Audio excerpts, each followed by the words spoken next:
اگر آپ چینل پر پہلی بار آئے ہیں تو ابھی سبسکرائب کر کے بیل آئیکن پریس کریں اور رہیں باخبر۔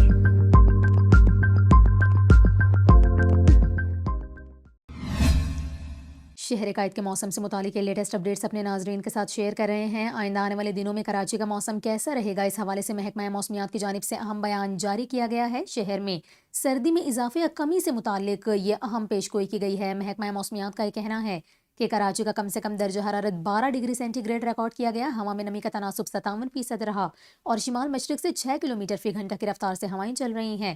محکمہ موسمیات کی جانب سے بتایا گیا ہے کہ کراچی میں آئندہ 24 گھنٹوں کے دوران موسم سرد اور خشک رہنے کا امکان ہے، جبکہ زیادہ سے زیادہ درجہ حرارت 28 ڈگری سینٹی گریڈ تک جا سکتا ہے۔ محکمہ موسمیات کے مطابق دن میں ہوائیں 28 کلومیٹر فی گھنٹہ کی رفتار سے چلیں گی۔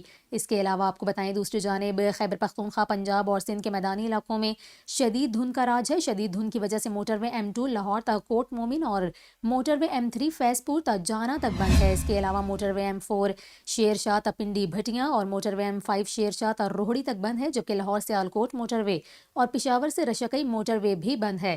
دوسری جانب آپ کو بتائیں دنیا کے آلودہ ترین شہروں میں آج کراچی چوتھے اور لاہور 5ویں نمبر پر رہا۔